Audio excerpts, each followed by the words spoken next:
कितने थे? दो। रेस्ट और मोशन। रेस्ट क्या चीज है? हम अभी रेस्ट में है कि मोशन में? अभी रेस्ट में है कि मोशन में? हाँ, अभी आपने कहा कि सर रिस्पेक्ट बताइए, हम बाप हैं कि बेटे? हम बाप है कि बेटे? हम अपने बेटे के रिस्पेक्ट में एक बाप हैं और हम अपने पापा के रिस्पेक्ट में एक बेटे हैं। तो इस चीज का ध्यान रखना, हम रेस्ट में हैं कि मोशन में, ये डिसाइड करने के लिए रिस्पेक्ट बहुत जरूरी होती है। रिस्पेक्ट। हमने कहा हम रेस्ट में हैं कि मोशन में, ये बोला सर आप तो रेस्ट में खड़े नहीं चल रहे, ये बोल रहा है नहीं मोशन में है। अब दोनों पागल हो गए, कौन रेस्ट में कौन मोशन में। एक बोल रहा हाँ तो हम अर्थ के रिस्पेक्ट में रेस्ट में हैं, हम सन के रिस्पेक्ट में मोशन में है। तो इस पे बहुत डिटेल में क्लास पहले जैसी नहीं होगी, नॉर्मली इसको खत्म करना है जल्दी से। देखिए रेस्ट और मोशन जो होता है वो रेफरेंस पॉइंट के हिसाब से बोला जाता है। जब पोजीशन चेंज होती है किसी एक के रिस्पेक्ट में दूसरे की, तो हम बोलते हैं वो किस में है? मोशन में है। और जब पोजीशन चेंज नहीं होती है तो हम उसको क्या बोलते हैं? रेस्ट में है। No change position rest, change in position motion. अब जो रेस्ट में है उसकी फिजिक्स के बारे में यहां कोई चर्चा भी नहीं होगी, हम सीधे किस पे चले आते हैं? मोशन में। मोशन कितने टाइप के होते हैं? Uniform motion, non uniform motion, linear motion, circulatory motion, oscillatory motion. ये चार टाइप के मोशन। यूनिफॉर्म मोशन, आपने खरगोश और कछुए वाली कहानी सुना? खरगोश यूनिफॉर्म में था या कछुआ यूनिफॉर्म में था? कछुआ लगातार हर समय में जितना चलता था उतना चलता गया ऐसे, और खरगोश तेजी से दौड़ता, आराम करता। जैसे आप लोग हो, एक रात दो रात खूब तेजी से पढ़ते हो, फिर 5 रात सोते हो, तो आप भी कछुआ हो कि खरगोश? खरगोश हो। खरगोश हारा था कि जीता था? तो आप भी हारोगे कि जीतोगे? अरे बोल, जीतेंगे, हम पलट देंगे, कलयुग है। वैसे इसमें बहुत कछुए बैठे हैं और बहुत खरगोश भी बैठे हैं। पूरे हफ्ते में 2 रात पढ़ेंगे 3 बजे सवेरे तक, और 4 दिन हाँ सोएंगे बढ़िया से, अच्छा सवेरे तक।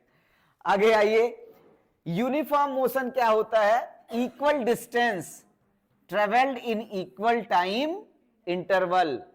1 मिनट में अगर 1 मीटर कोई चल रहा है तो अगले 1 मिनट में फिर 1 मीटर चलेगा, अगले 1 मिनट में फिर 1 मीटर चलेगा, ऐसे इक्वल टाइम इक्वल डिस्टेंस। इसमें क्या है? Unequal distance. खरगोश सोता जागता, चलता तो बहुत तेज चलता, सोता तो सो ही जाता, कभी 1 मिनट में 5 किलोमीटर चल देता, कभी 1 मिनट में 1 मीटर चल देता। ऐसे मोशन में क्या है? अनइक्वल डिस्टेंस होते हैं, travelled in a equal time interval. Equal time interval का मीनिंग समझिए। हमने दिया 1 मिनट, 1 मिनट, 1 मिनट दे दिया। इस 1 मिनट में वो 5 मीटर चला, अगले 1 मिनट में 6 मीटर चला, अगले 1 मिनट में 3 मीटर चला, अगले 1 मिनट में 2 मीटर चला, ऐसा। इसका मतलब है कि टाइम इंटरवल इक्वल थे लेकिन डिस्टेंस इक्वल नहीं था। ऐसा मोशन क्या कहलाया? Non uniform motion. फिर हम आते हैं लीनियर मोशन में।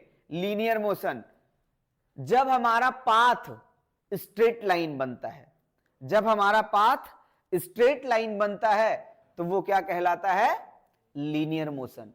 स्ट्रेट लाइन पाथ जब भी बनेगा तो वो क्या कहलाएगा? Straight line, sorry, linear motion. अब लीनियर मोशन के एग्जांपल अगर आपसे कहें तो बता देंगे आदित्य? जो कोई मतलब कि कोई चीज एक स्ट्रेट लाइन में मूव करती है। अरे वो तो मैं बोल ही रहा हूं, एग्जांपल नहीं है ये तुम डेफिनेशन बोल दे रहे हो। मैं तुमसे एक प्रैक्टिकल एप्लीकेशन पूछ रहा हूं कि लीनियर मोशन। एक ट्रेन जब सीधे जा रही होती है अपने ट्रैक पे तो वो कैसा मोशन होता है? लीनियर होता है, अर्थ के रिस्पेक्ट में। एक बस जब रोड पे चल रही होती है तो उसका मोशन कैसा होता है? लीनियर होता है। इस तरीके से एक कंचे की गोली जब आप ऐसे जमीन पर ऐसे फेंक देते हो तो वो धीरे धीरे ऐसे ढगलती हुई निकल जाती, तो कैसा मोशन होता है? लीनियर। रोलिंग, वो कैसा है? एक्चुअल में वो लीनियर ही है अर्थ के रिस्पेक्ट में, लेकिन उसका बहुत गहराई से पढ़ेंगे तो रोल करते हुए जा रहा है, रोलिंग भी है उसमें, ठीक है। उसके बाद देखिए स्ट्रेट लाइन पाथ हमारे पास दो चीजें देते हैं, एक actual path travel by body और दूसरा डिस्प्लेसमेंट, एक डिस्टेंस दूसरा डिस्प्लेसमेंट। एक शॉर्टेस्ट पाथ होता है और दूसरा क्या होता है, एक्चुअल पाथ ट्रेवल होता है। हमने कहा कि ये आशीष हैं और आशीष को इंस्ट्रक्ट किया गया कि स्कूल जाइए, ये इनका स्कूल था और स्कूल ये अपने घर से एक दिन सीधे आए, दूसरे दिन चाय वाली दुकान पे बोले अब चाय पी के जाएंगे। ये जो पाथ है ये डिस्प्लेसमेंट है। ये कौन सा पाथ है, ये शॉर्टेस्ट पाथ है और ये एक्चुअल पाथ है। अगले दिन इनका मन किया, दोस्त से मिलने चले गए, मिश्रा जी से मिलने चले गए ये, और यहां से होते हुए ऐसे गए, ये भी एक्चुअल पाथ है। ये सब क्या है, एक्चुअल पाथ है, गोल घूमते घूमते। लेकिन ये क्या था, जिस दिन पापा इनको बूंके थे सीधे स्कूल जाना direct, it have a direction, it have a direction, it have a not particular direction. तो यहां पे हम लोग देखेंगे स्ट्रेट लाइन पाथ के दो कंडीशन आते हैं, एक कौन सा, डिस्टेंस और दूसरा डिस्प्लेसमेंट। फिर सर्कुलेटरी मोशन, जब भी कोई ऑब्जेक्ट सर्कुलर पाथ में होता है तो हम उसको क्या बोलते हैं, circulatory motion. Circular path track करता है, हम मूव करा रहे हैं, उसका पाथ कैसा बनता चला जा रहा है, सर्कुलर। एक रस्सी में पत्थर बांध के उसको गोल गोल घुमाते हैं, वो कैसा पाथ बनाएगा, सर्कुलर। एक होता ऑसिलेटरी मोशन। ऑसिलेटरी मोशन क्या है, अभी जल्दी में साउंड में पढ़ा, to and fro, to and fro. ये निकलते हैं सक्षम अपने घर से, ये सक्षम का घर का दरवाजा, इधर से गए पहले टहले, फिर आए, मम्मी सोच रही आ रहे हैं सक्षम, अभी चाय वाय पीते हैं, सक्षम फिर चले गए। सक्षम इधर से गए थे, यहां आए, फिर दूसरे वाले दरवाजे पे गए, फिर यहां रुके नहीं अभी भी, फिर आगे चले गए। यहां जब आए तो उनका एक ऑसिलेशन पूरा हो गया, एक ऑसिलेशन पूरा हो गया। ये सक्षम का घर था, यहां से निकले, यहां आए सीधे, फिर इसको क्या बोलेंगे, complete one oscillation, that is true and fro motion, ठीक है। जब हमारा मोशन टू एंड फ्रो होता है तो हम उसको क्या बोलते हैं, ऑसिलेटरी मोशन। अब देखिए हम लोगों ने मोशन का क्राइटेरिया देख लिया, type of motion. Type of motion में चार टाइप के मोशन आए, uniform motion, non uniform motion, linear motion, circulatory motion, oscillatory motion, ठीक है। उसके बाद भी अभी और है, रोलिंग वोलिंग है, ये सब आगे की क्लास में हम लोग देखेंगे।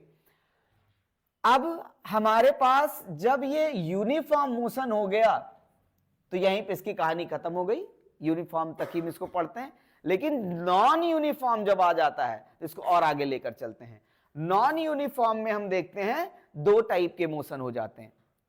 एक, हम अपनी कार ले जा रहे हैं, स्पीड बढ़ाते चले जा रहे हैं, हर सेकंड में अपनी स्पीड बढ़ाते चले जा रहे हैं, हम क्या बोलेंगे ऐसे मोशन को, हम अपनी कार को एक्सेलरेटेड करते जा रहे हैं। दूसरा, हम अपनी कार को 40 किलोमीटर प्रति आवर या 60 किलोमीटर पर आवर की स्पीड से ले जा रहे थे, हमको कुत्ता दिखा, हम सोचे लो कुत्ता मरेगा या तो हम ब्रेक लगा दिए, और जैसे ही ब्रेक लगाए हमारी गाड़ी जो 60 किलोमीटर पर आवर की स्पीड थी वो 60 से 50, 40, 30, 20, 0, कुत्ते तक आते आते हमने क्या कर दिया, 0। यहां पे हमारी वेलोसिटी बढ़ी या घटी, तो 60 से 0 हो गए, और 0 से 60 होना। जब हम वेलोसिटी को इंक्रीज करते जाते हैं तो हम ऐसे मोशन को क्या बोलते हैं, एक्सेलरेटेड मोशन। और जब हम वेलोसिटी को घटाते जाते हैं तो ऐसे मोशन को क्या बोलते हैं हम, decelerated motion. Deceleration that have a negative acceleration भी बोला जाता है। फिर उसके बाद हमारे पास नॉन यूनिफॉर्म की कंडीशन में जब एक्सेलरेशन मिल जाता है तो एक्सेलरेशन में भी एक्सेलरेशन के कितने टाइप हो जाते हैं, एक्सेलरेशन के टाइप हो जाते हैं दो, uniformly and non uniformly acceleration. Uniform acceleration और नॉन यूनिफॉर्म एक्सेलरेशन का मतलब हर सेकंड अगर वेलोसिटी बढ़ तो रही है लेकिन मैंने कहा कि इस पत्थर को हम छोड़ रहे हैं, नीचे आ रहा है। पहले इसकी वेलोसिटी कितनी थी? 9.8 मीटर पर सेकंड थी। अब पहले सेकंड में, दूसरे सेकंड में मैंने इसको देखा, इसकी वेलोसिटी कितनी हो गई? 2 इंटू 9.8 मीन्स 19.8, मतलब इसको हम इस वेलोसिटी को दो, या ऐसे समझ लीजिए ये 10 था, 10 मीटर पर सेकंड था, दूसरे सेकंड में कितना हो गया? 20 मीटर पर सेकंड हो गया। तीसरे सेकंड में कितना हो जाएगा? 30 मीटर पर सेकंड हो जाएगा। अब हम हर सेकंड इसकी वेलोसिटी को बढ़ते हुए देख रहे हैं और एक रेट में बढ़ते हुए देख रहे हैं, सेम अमाउंट में बढ़ते हुए देख रहे हैं। ऐसे एक्सेलरेशन को हम लोग क्या बोलेंगे? Uniform acceleration. Uniform acceleration. अब ये एक पत्थर था, इसको हमने धक्का दिया। पढ़ ले भाई, पत्थर हो तुम लोग, पढ़ ले। आज खूब एक्सेलरेट किया, आज खूब मोटिवेट किया, घर गए, किताब खोले, 6 घंटा पढ़े, कल 4 घंटा पढ़े, उसके बाद 3 घंटा पढ़े, उसके बाद 1 घंटा पढ़े, उसके बाद करके सोए खूब, पूरा नाक चढ़ा चढ़ा के। फिर कोई मौका लगा, एग्जाम का प्रेशर आया, फिर 8 घंटा पढ़े। फिक्स नहीं है, डेली वो अपने टाइम इंटरवल को बढ़ा नहीं रहे हैं, कभी कम कर रहे हैं, कभी ज्यादा कर रहे हैं। ऐसे भी कोई ऑब्जेक्ट कंटिन्यूअस अपने स्पीड को बढ़ा तो रहा है। शुरू के पहले सेकंड में उसकी स्पीड थी 30 मीटर पर सेकंड, दूसरे सेकंड में उसकी स्पीड 30 मीटर पर सेकंड के बजाय कितनी हो गई? 32 मीटर पर सेकंड। इसका मतलब स्पीड बढ़ी कितनी अब की बार? 2 मीटर पर सेकंड। फिर देखिए, फिर तीसरे सेकंड में ये बढ़ा 34 मीटर पर सेकंड। ऐसे आर इन रेगुलर स्पीड बढ़ती जा रही है। इंटरवल ऑफ टाइम सेम है, इंटरवल ऑफ टाइम सेम है, हर सेकंड में सेम अमाउंट में वेलोसिटी ना बढ़ना क्या कहलाएगा? Non uniform acceleration. अब same as a uniformly deceleration, आपने इसको ऐसे फेंका, आपकी पहले स्पीड कितनी थी? 9.8 या जो भी थी, हमने कहा कि 10 मीटर पर सेकंड स्क्वायर था या 100 मीटर पर सेकंड स्क्वायर से फेंका। अब इसमें से कम कितना हो गया? 10। अगली बार फिर कम कितना हो गया? 10। अगली बार फिर कितना कम हो गया? 10। कम होते होते ये अभी कितना हो गया? फाइनली 0। तो लगातार हर सेकंड 10 मीटर पर सेकंड की वेलोसिटी इसमें कम होती जा रही जब ये ऐसे ऊपर आ रहा है। ऐसे को क्या बोलेंगे? Uniformly decelerated motion.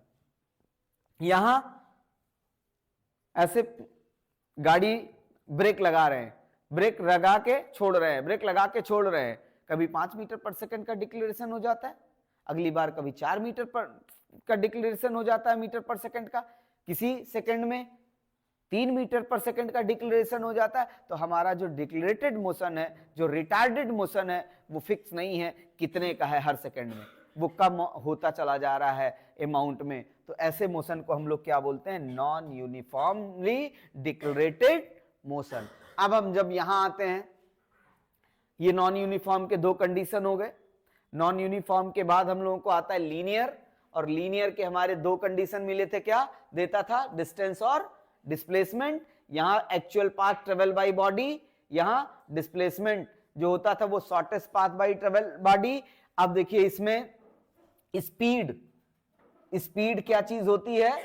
डिस्टेंस पर यूनिट टाइम, डिस्टेंस ट्रेवल पर यूनिट टाइम। पर यूनिट टाइम में किसी बॉडी के द्वारा ट्रेवल किया हुआ डिस्टेंस क्या कहलाता है? सॉरी, डिस्टेंस मतलब पाथ पर यूनिट टाइम। यूनिट टाइम में या ऐसे कह सकते हैं जो एक्चुअल पाथ ट्रेवल होता है वो क्या कहलाता है? डिस्टेंस। और यहां पे शॉर्टेस्ट पाथ, ये स्पीड है, speed, distance travelled per unit time. ये क्या है? Displacement travelled in a unit time. इसको हम लोग बोलते हैं the rate of change of displacement with respect to time. The rate of change of displacement का मतलब हो गया कि टाइम के साथ डिस्प्लेसमेंट बढ़ता, सॉरी, टाइम के साथ डिस्प्लेसमेंट चेंज होता जाएगा। ठीक है। अब इसमें सवाल आता है कि स्पीड और वेलोसिटी दोनों का जो यूनिट है वो मीटर पर सेकेंड है। दोनों में डिफरेंस क्या है? दोनों में डिफरेंस क्या है? तो स्पीड के पास डायरेक्शन नहीं होता है। ये कौन सी क्वांटिटी होती है? Scalar. It have only magnitude, it have not a direction. Velocity क्या होती है? वेलोसिटी वेक्टर क्वांटिटी होती है, इसके पास मैग्नीट्यूड होता है एज वेल एज, और क्या होता है? डायरेक्शन भी होता है। मैग्नीट्यूड और डायरेक्शन दोनों होते हैं। ठीक है, दोनों में ये डिफरेंस समझ में आया। बहुत ज्यादा डिफरेंस लिखने की जरूरत नहीं पड़ेगी, इस चीज का ध्यान रखना, स्पीड और वेलोसिटी।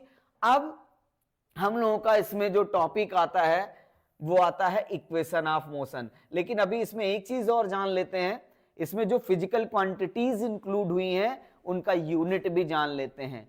यूनिट, तो अगर हम डिस्टेंस की बात करेंगे तो इसका एसआई यूनिट क्या होता है? SI unit metre. ये इसका भी एसआई यूनिट क्या होगा? मीटर। स्पीड और वेलोसिटी का एसआई यूनिट क्या होगा? मीटर पर सेकेंड। एक्सेलरेशन का एसआई यूनिट क्या होगा? मीटर पर सेकेंड स्क्वायर। ये चीजें आती रहती हैं पेपर में, ध्यान रखना, यूनिट पूछ लेता है। एसआई यूनिट ऑफ डिस्टेंस और displacement, SI unit of speed और velocity, SI unit of acceleration. इतनी चीजें समझ में आई। ठीक, अब देखिए आपके सामने जब आपका मोशन एक्सेलरेटेड हो जाता है, एक्सेलरेटेड, तो एक्सेलरेटेड मोशन के लिए हम लोगों ने बनाए इक्वेशन ऑफ मोशन। क्योंकि एक्सेलरेटेड मोशन की कहानी बनेगी कैसे? अभी मैं इसको हाथ में लिया हूं, हमने कहा इसको लॉन्च कर रहे हैं 40 मीटर पर सेकेंड से, ये फाइनली इसकी स्पीड यहां आते आते क्या हो गई? 0।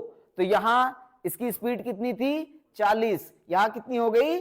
0। 40 से 0 होने में इसने कुछ डिस्टेंस भी ट्रेवल किया। तो एक ऐसा रिलेशन जो इनिशियल स्पीड या initial velocity, final velocity, distance और टाइम के बीच में हम लोग रिलेट करने जा रहे हैं। तो एक इक्वेशन ऑफ मोशन आया v = u + at, v = u + at। दूसरा इक्वेशन आता है s = ut + 1/2 at²। तीसरा इक्वेशन आता है v² = u² + 2as। ये तीन इक्वेशन ऑफ मोशन हमारे पास आते हैं और इन्हीं तीन इक्वेशन ऑफ मोशन से हम लोग इसकी प्रॉब्लम सॉल्व करेंगे। एक चौथा भी इक्वेशन ऑफ मोशन आता है, हमने नोट्स में करवाया है, जब मेन क्लास में चलाया था मैं पढ़ाया था, लेकिन अभी मैं उसको इसलिए नहीं पढ़ा रहा हूं क्योंकि उससे कोई सवाल आपकी क्लास में नहीं आने वाले। वो 11th स्टैंडर्ड का सवाल होता है। 9वें सेकंड में, 10वें सेकंड में, 20वें सेकंड में ऑब्जेक्ट कितना मूव करेगा, ऐसा भी एक इक्वेशन हमने पढ़ा हुआ है मेन क्लास में, लेकिन अभी नहीं। अब देखिए इसमें हम लोगों के पास रेस्ट मोशन, नॉर्मल नोट्स जो बनवाया है वो भी आपके पास पड़ी हुई है, अब इसको डिफाइन नहीं कर रहे हैं। फिर उसके बाद देखिए रेस्ट मोशन के साथ में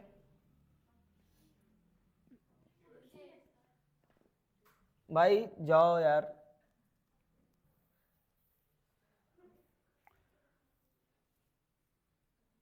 उसकी मर्जी है कि फिजिक्स पढ़ाए, अपने पंखनों को उड़ाए और बताए किस तरीके से हम बर्नौली प्रिंसिपल, प्रेशर, फ्लूइड, ये सारी चीजें एग्जिस्ट करती हैं नेचर में। ठीक है, आगे देखिए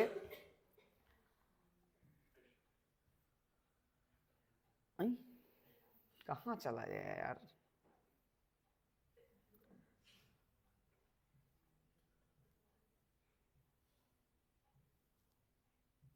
देखो फिर आ गई ये, भाग यहां से।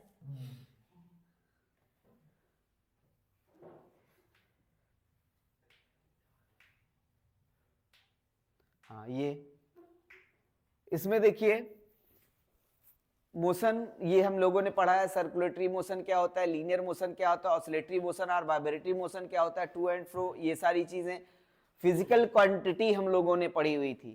कितने फिजिकल क्वांटिटी हैं? 7 फंडामेंटल फिजिकल क्वांटिटी हैं। ये नोट्स में भी शुरू में भी मैंने पढ़ाया था। वो 7 फिजिकल क्वांटिटी कौन कौन सी है? Length, time, mass, absolute temperature, amount of substance, electric current और ल्यूमिनस इंटेंसिटी। अगर हम लेंथ की बात करें, लेंथ का एसआई यूनिट क्या होता है? मीटर, सिंबल एम और यूनिट मीटर। टाइम का, मास का, absolute temperature, amount of substance, electric current, luminous intensity, candela. इतने हमारे पास, ये हमारे पास फिजिकल क्वांटिटीज हैं, ये फंडामेंटल फिजिकल क्वांटिटी हैं। हमारे फिजिक्स में जितनी फिजिकल क्वांटिटी हैं सब किससे डेराइव्ड हैं? Length, mass, time, absolute temperature, amount of substance, electric current और ल्यूमिनस इंटेंसिटी, इससे डेराइव्ड है। और दो सप्लीमेंट्री भी हैं। दो सप्लीमेंट्री कौन कौन सी हैं? दो सप्लीमेंट्री पढ़ाए थे हम, सोचो। नलायक, प्रेशर डेराइव्ड क्वांटिटी है। दो सप्लीमेंट्री क्वांटिटी पढ़ाई गई थी आशीष, दो सप्लीमेंट्री क्वांटिटी पढ़ाई गई थी, बोलिए। दो सप्लीमेंट्री क्वांटिटी, एंगल और सॉलिड एंगल, रेडियन और स्टेरेडियन, याद आया? बताया मैंने। सॉलिड एंगल और एंगल को भी पढ़ाया था, वो दो सप्लीमेंट्री में जाती हैं। फिलहाल हमारे जो फंडामेंटल है वो कितने हैं? ये 7 हैं। इसका एसआई यूनिट ये जानना है। अब इसके बाद हमारी बात आती है किस पे? फिजिकल क्वांटिटी मेनली, ये किसके बेसिस? फिजिकल क्वांटिटी मेनली दो तरीके से डिराइव की गई हैं। एक on the basis of direction, तो हम यहां पे क्या बात करेंगे? On the basis of direction जब बात करते हैं तो कितनी फिजिकल क्वांटिटी है हमारे पास? 2। स्केलर और स्केलर कौन होता है? स्केलर वो जिसके पास सिर्फ magnitude means numerical value means number. हमने कहा दिव्यांशी उठ चुके हैं, यहां से चली जाओ 3 किलोमीटर, तो दिव्यांशी 3 किलोमीटर कहीं भी चली जाती है। हमने कहा पलक यहां से उठ के चले जाओ अपने घर, इसका मतलब अपने घर, इनका घर यहां से 5 किलोमीटर दूर और एक पर्टिकुलर डायरेक्शन। तो दोनों में क्या डिफरेंस हो गया? इनको मैंने डायरेक्ट कर दिया, इनको मैंने डायरेक्ट नहीं किया। मैंने कहा 3 किलोमीटर जाओ, कहीं भी जाओ, मतलब मरने मत जाओ, कुएं में मत जाओ, गिरो मत, टहल के चले आओ बस। तो फिजिकल क्वांटिटी कितनी होती है हमारे पास? 2। एक वो जिसके पास डायरेक्शन होता है, एक वो जिसके पास डायरेक्शन सिर्फ मैग्नीट्यूड होता है। हमने कहा जाओ 5 किलो आटा ले लो। 5 किलो आटा फिजिकल क्वांटिटी है कि नहीं? मास फिजिकल क्वांटिटी है। डायरेक्शन है मास के पास? कितने समय बीत गए? सर 7 बजे आए थे, 8:30 बज गए, 1 घंटे 30 मिनट हो गए, 1 घंटे 30 मिनट। डायरेक्शन है? 1 लीटर पेट्रोल का डिब्बा रखा हुआ है, हमने कहा इसके पास एनर्जी है, वो एनर्जी किस डायरेक्शन में है? डायरेक्शन है? नहीं है। तो ऐसी भी फिजिकल क्वांटिटी होती हैं जिनके पास डायरेक्शन नहीं होता है, ऐसी भी फिजिकल क्वांटिटी होती हैं जिनके पास डायरेक्शन होता है। हमने कहा एक बॉडी को, इस पेन को उठाओ और यहां लाओ, किस डायरेक्शन में ला रहे हैं? नीचे से ऊपर की तरफ ला रहे हैं, अगेंस्ट टू ग्रेविटी ला रहे हैं। एक डायरेक्शन स्पेसिफाइड किया, that is force. Force is a vector quantity. तो दो कैटेगरी बना लिया हम लोगों ने, वेक्टर और स्केलर। जिसके पास direction as well as magnitude दोनों होते हैं उनको हम लोग क्या बोलते हैं? Vector quantity. और जिनके पास सिर्फ मैग्नीट्यूड होता है उनको क्या बोलते हैं? Scalar quantity. ठीक है, अब देखिए वेक्टर और स्केलर, इसके कुछ एग्जांपल्स हम लोग सॉल्व करेंगे अभी उस पे प्रैक्टिस पे। मेन डिफरेंस आता है हमारा क्या? Difference between distance and length of actual path travel is, actual path travel क्या होता है लड़के? जो एक्चुअल पाथ ट्रेवल होता है किसी ऑब्जेक्ट का वो क्या कहलाता है? जो शॉर्टेस्ट पाथ होता है वो क्या कहलाता है? मतलब 4 लाइन आप लिख के आएंगे, पूरा 4 नंबर पाएंगे फ्री में। शायद आ ही रहा हो, शायद आ ही रहा हो ना, ये सोच के पढ़ डालिए। डिस्टेंस ये एक, दूसरा distance is a scalar, displacement is a, 2 चीजें मिल गई। तीसरा सबसे इंपॉर्टेंट चीज ये है कि जो डिस्टेंस होता है वो कभी भी 0, डिस्प्लेसमेंट 0। इसका मतलब है कि और एक चीज, 0 के साथ साथ ये कभी नेगेटिव भी नहीं होता। तो डिस्टेंस को हम कैपिटल डी से, या नॉर्मली इसका एक रिलेशन ऐसे बना होता है, डिस्टेंस डिस्टेंस कभी भी जीरो नहीं होता और कभी भी नेगेटिव नहीं होता, तो इसका मतलब हम क्या कह सकते हैं, distance is always greater than zero. यही तो होगा, डिस्टेंस हमेशा जीरो से बड़ा होगा। दूसरी चीज डिस्प्लेसमेंट, डिस्प्लेसमेंट क्या होता है, डिस्प्लेसमेंट नेगेटिव भी हो सकता है और जीरो भी हो सकता है, पॉजिटिव भी हो सकता है। तो बड़ा कौन है, डिस्टेंस बड़ा है या डिस्प्लेसमेंट बड़ा है, डिस्टेंस बड़ा है। ये डिस्प्लेसमेंट हमेशा, क्या डिस्प्लेसमेंट डिस्टेंस के बराबर हो सकता है, बिल्कुल। तो देखिए जो डिस्टेंस होता है, जो डिस्टेंस होता है वो बड़ा होता है किससे, डिस्प्लेसमेंट के, या डिस्प्लेसमेंट के बराबर भी हो जाता है। कभी कभी डिस्प्लेसमेंट और डिस्टेंस बराबर हो गए, जैसे ये सुरुचि का घर है, यहां से ये जा रही है यहां, अगर ये इस पाथ में सीधे चली गई अपने सहेली से मिलने, तो ये जितना डिस्टेंस है, ये डिस्टेंस के साथ साथ ये डिस्प्लेसमेंट है, ये शॉर्टेस्ट पाथ है, तो एक्चुअल पाथ भी इनका यही है। तो जो डिस्टेंस होता है वो हमेशा डिस्प्लेसमेंट से बड़ा होता है या बराबर होता है। इसका एक न्यूमेरिकल आता है डिस्टेंस, अगर हम इसको, फिर आ गई distance, distance greater than or equal to displacement, इसको डिवाइड कर देते हैं तो distance greater than or, distance upon displacement, displacement greater than or equal to 1, ऐसा सवाल पूछा गया। The ratio of distance or and displacement is always greater than or equal to 1, ऐसे सवाल आ चुके हैं।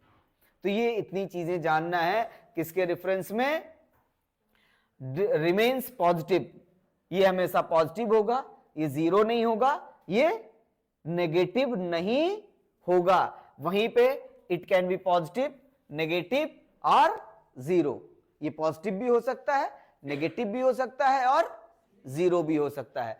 Distance can be equal displacement, distance can be equal to displacement, इन दोनों चीजों का भी जो इक्वेशन से मैंने सेम लिख दिया। डिस्टेंस डिस्प्लेसमेंट के इक्वल हो सकता है, कब, जब हमारा पाथ कैसा होगा, linear. Displacement can be equal to distance in a linear path or it's lesser than distance. Displacement हमेशा डिस्टेंस से छोटा होगा या डिस्टेंस के बराबर होगा। ठीक है, इस पे ये न्यूमेरिकल सॉल्व किए थे, यही चीज नोट्स में भी सॉल्व किए थे। अभी इसका क्विक रिवीजन करके तब हम कल एक्सरसाइज, आज शाम को देंगे ना इसका वर्कशीट, आप शाम को प्रिंट आउट भी ले लीजिएगा और जब ये आज वीडियो अपलोड होगा तो नीचे डिस्क्रिप्शन में मिलेगा। ठीक है, सारी वर्कशीट हमारी जो इंपॉर्टेंट बन रही है वो डिस्क्रिप्शन में मिलेगी। अरे यार क्या, अरे यार क्या, कोई दिक्कत है? हाँ, वर्क, हाँ सवाल अच्छा पूछा है। वर्क, वर्क जो होता है वो स्केलर होता है। अब इसमें प्रॉब्लम ये आती बच्चों में कि work is equal to force into displacement. 9th class के स्टैंडर्ड में प्रॉब्लम आती, बड़े बच्चों को नहीं आती। फोर्स को बोलते हैं वेक्टर, डिस्प्लेसमेंट को बोलते हैं वेक्टर, तो vector multiplied by vector scalar कैसे हो गया, यही ना। देखिए ये फिजिकल क्वांटिटी फार्मूले से नहीं बनी है कि फार्मूले से जज करते हैं कौन सा स्केलर कौन सा वेक्टर। हम नेचुरली उनको देखते हैं, समझते हैं। जब हमने फोर्स और डिस्प्लेसमेंट का मल्टीप्लिकेशन बनाया तो देखा मुझे वर्क मिल रहा है। वर्क के पास कोई पार्टिकुलर डायरेक्शन नहीं है, वर्क ही क्या होता है, एनर्जी होता है। मतलब एनर्जी और वर्क एक ही चीजें हैं। राम और कृष्ण एक ही हैं, भगवान के अवतार। इनका मेन भगवान एनर्जी है, ये पूरी दुनिया में फिलहाल एनर्जी है। अभी शॉर्ट में पढ़ा रहे हैं, नहीं तो हम एनर्जी के बारे में डिस्क्रिप्ट करते तो आपको लगता कि हम आप पत्थर ईंटा बालू खाना पीना सब पानी सब एनर्जी है, बाकी सब मिथ्या है। पूरी दुनिया एनर्जी है।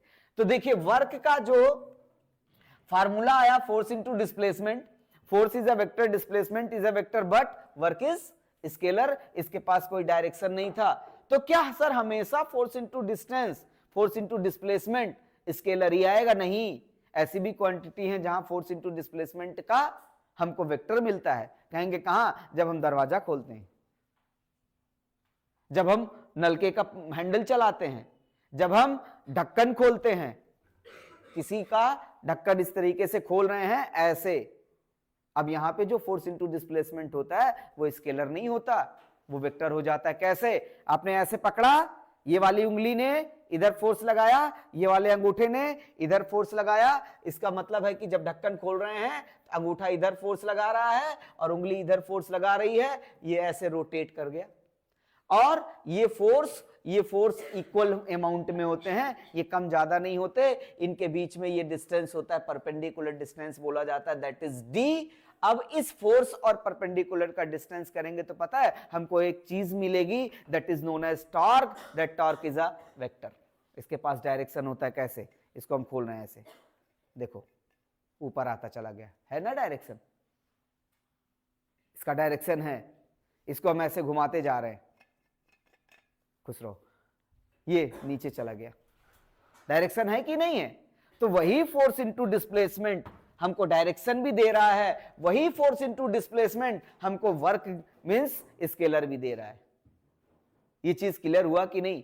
ये आप फार्मूले से नहीं, इसीलिए जब हम स्केलर और वेक्टर को 11th क्लास में पढ़ते हैं तो इसमें हम डॉट प्रोडक्ट और क्रॉस प्रोडक्ट की बात करते हैं। जो क्रॉस प्रोडक्ट होते हैं वो स्केलर वैल्यू देते हैं, और जो क्रॉस प्रोडक्ट होते हैं वो वेक्टर वैल्यू देते हैं, और जो डॉट प्रोडक्ट होते हैं वो कौन सा?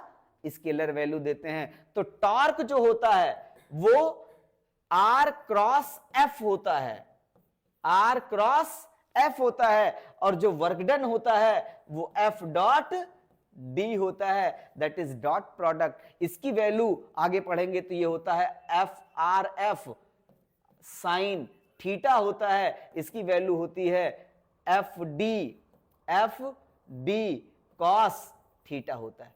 फिलहाल इतने लेवल पे मत ले जाइए इसको, आप अपने लेवल में रहिए। हाँ, अपने लेवल में रहिए, अपने हद में रहिए तो मजा आएगी, नहीं तो आपको अभी उड़ने लगेगा, कहोगे अरे सर जी अब टॉर्क ही तुम्हारे लिए बड़ा कठिन काम हो जाएगा अभी, क्योंकि नालायक लोग तुम एक्स्ट्रा पढ़ना नहीं चाहते, एब्सेंट रहते हो।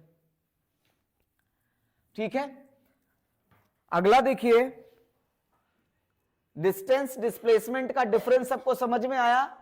अगर आता है पेपर में बिना पढ़े लिख लेंगे, पक्का याद हो जाएगा। चारों डिस्प्लेसमेंट हमको, चारों डिफरेंस हमको सक्षम सुनाएंगे जल्दी से, तुरंत सक्षम।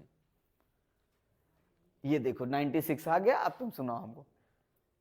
साइंस में सक्षम 96 कब? जब ये हमको सुनाएंगे। जल्दी जल्दी जल्दी जल्दी सक्षम जल्दी। अरे सुना दे भाई, चारों डिस्प्लेसमेंट, चारों डिफरेंस अभी जो पढ़ा, देखो सुना नहीं रहा है, कह रहा है सर हम कहां सुनाएं, अपने ज्ञान को हम नहीं बांटेंगे, आप बेचिए, आप बांटिए। चलिए, ये न्यूमेरिकल्स को हम लोग, ये सारे न्यूमेरिकल्स कल सॉल्व करेंगे। अब देखिए हमारे पास नॉन यूनिफॉर्म मोशन, हम लोगों ने नॉन यूनिफॉर्म मोशन पढ़ा हुआ है। नॉन यूनिफॉर्म मोशन क्या होता है?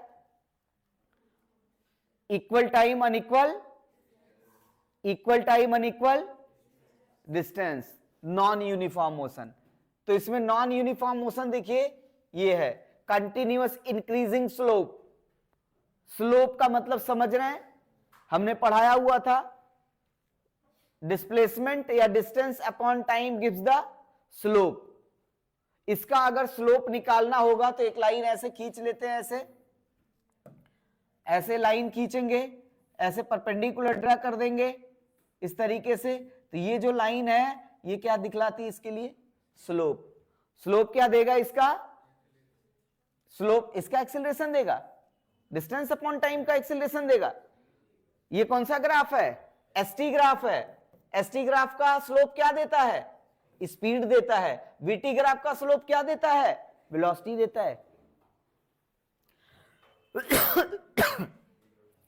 इसके बाद देखिए ये हमारे पास नॉन यूनिफॉर्म मोशन था, नॉन यूनिफॉर्म के दो ग्राफ बनेंगे। ये कौन सा इंक्रीजिंग वेलोसिटी ग्राफ है, ये कौन सा है डिक्रीजिंग वेलोसिटी ग्राफ है। डिक्रीजिंग वेलोसिटी लगातार इसमें डिस्प्लेसमेंट अपॉन टाइम करेंगे तो इसका वेलोसिटी क्या है, घटता जा रहा है, इसका वेलोसिटी बढ़ता जा रहा है। तो ये इंक्रीजिंग ग्राफ है, इसका स्लोप कैसा है, कंटिन्यूअस इंक्रीजिंग इन स्लोप, इसको क्या बोलेंगे, कंटिन्यूअस डिक्रीजिंग इन स्लोप। आगे हम लोग आते हैं, non uniform motion is two types. Number one accelerated motion, number one accelerated motion. ये आपका क्या है, ये when a motion of body increase in unequal interval, unequal interval. अगर अनइक्वल इंटरवल की बात करेंगे तो ग्राफ कैसा होगा, इस तरीके से, डिक्लेरेटेड एट नॉन यूनिफॉर्म रिटार्डेशन। तो ये कैसा होगा, इस तरीके से। अब देखिए इसके बाद स्पीड आता है, स्पीड का एसआई यूनिट क्या बनेगा, मीटर पर सेकेंड। उसके बाद आपके पास कुछ एग्जाम्पल्स हैं, फिर टॉपिक जो मिलता है, हाँ एक्सेलरेशन,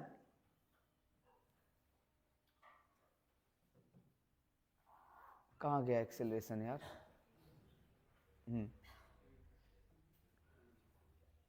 एक चीज ध्यान रखिएगा, एवरेज वेलोसिटी पर भी क्वेश्चंस लगा के जाएंगे, एवरेज वेलोसिटी के भी सवाल आते रहते हैं। फिर आपका आता है एक्सेलरेशन।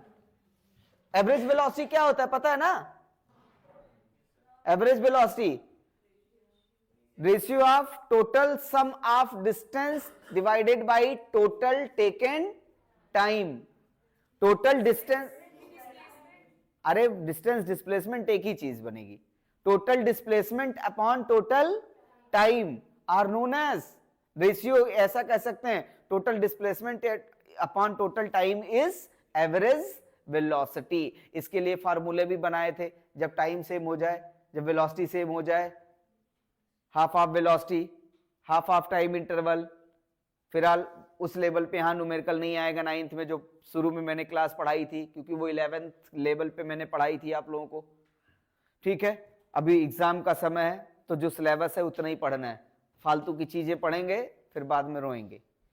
एग्जाम हो जाए फिर शुरू करेंगे, जैसे हम लोग मेन क्लास को पढ़ा करते थे एडिशनल टर्म पे। फिर देखिए एक्सेलरेशन। एक्सेलरेशन क्या होता है, चेंज वेलोसिटी, लगातार वेलोसिटी का बढ़ना या घटना, क्या कहलाएगा, क्या वेलोसिटी का मैग्नीट्यूड बढ़े तभी एक्सेलरेशन होगा, क्या वेलोसिटी का मैग्नीट्यूड बढ़े या घटे तभी एक्सेलरेशन होगा, तो जरूरी नहीं है। Velocity have two things, direction and, अगर मैं एक कार को ले जा रहा हूं 40 मीटर पर सेकेंड और लगातार ये 40 मीटर पर सेकेंड से जा रहा है, लेकिन सर्कुलर पाथ पे जा रहा है, तो अपना लगातार डायरेक्शन बदल रहा है कि नहीं बदल रहा है, ये इसका स्पीड कांस्टेंट है 40 मीटर पर सेकेंड, बट डायरेक्शन कांस्टेंट नहीं है, तो ये कैसा मोशन कहलाएगा, एक्सेलरेटेड मोशन कहलाएगा। अब नंबर देख के ही मत जान लीजिएगा कि एक्सेलरेटेड है कि नहीं है एक्सेलरेटेड, नंबर जान के बस लीनियर में काम कराइए। एक लीनियर बॉडी है, एक लीनियर मोशन है, 40 मीटर पर सेकंड, 40 मीटर पर सेकंड, 40 मीटर पर सेकंड, एक सीधी लाइन में चला जा रहा है, एक्सेलरेटेड मोशन है कि नॉन एक्सेलरेटेड है, फिर से बताइए। एक बॉडी है 40 मीटर पर सेकंड, 40 मीटर पर सेकंड, 40 मीटर पर सेकंड, एक्सेलरेटेड मोशन है कि नॉन एक्सेलरेटेड मोशन है, डायरेक्शन नहीं बदल रहा है, हाँ क्या, एक्सेलरेटेड नहीं है, क्योंकि 40 मीटर पर सेकंड, 40 मीटर पर सेकंड, ना नंबर बदला और ना डायरेक्शन बदला, इसका मतलब वेलोसिटी नहीं बदली, doesn't change velocity, is a non accelerated motion. फिर देखिए एक्सेलरेशन का formula a is equal to v minus u by t, यही फर्स्ट इक्वेशन ऑफ मोशन भी कहलाता है। देखिए v minus u is equal to a t, इसका SI unit क्या बनेगा, मीटर पर सेकेंड, मीटर पर सेकेंड स्क्वायर। अब उसके बाद देखिए रिटार्डेशन क्या होता है, retardation, the negative acceleration is known as retardation, जो पेपर के समय बच्चों के साथ होने लगता है, जितना एक्सीलरेशन अप्रैल में होता है उतना रिटार्डेशन मार्च में होता है नहीं, इस समय ज्यादा एक्सीलरेटेड है सर। हम रात में 3-3 बजे तक पढ़ रहे हैं, प्रोजेक्ट बना रहे हैं, इतनी मेहनत कर रहे हैं, कैसे आप कह रहे हैं हम एक्सीलरेटेड नहीं है? बहुत एक्सीलरेटेड हो, मास है, फोर्स तगड़ा आएगा, m/a। अगला आइए, देखिए ये न्यूमेरिकल्स थे, ग्राफिकल रिप्रेजेंटेशन कल खत्म करेंगे। अब ग्राफ या पढ़ाई दे, थक गए यार हम। हाँ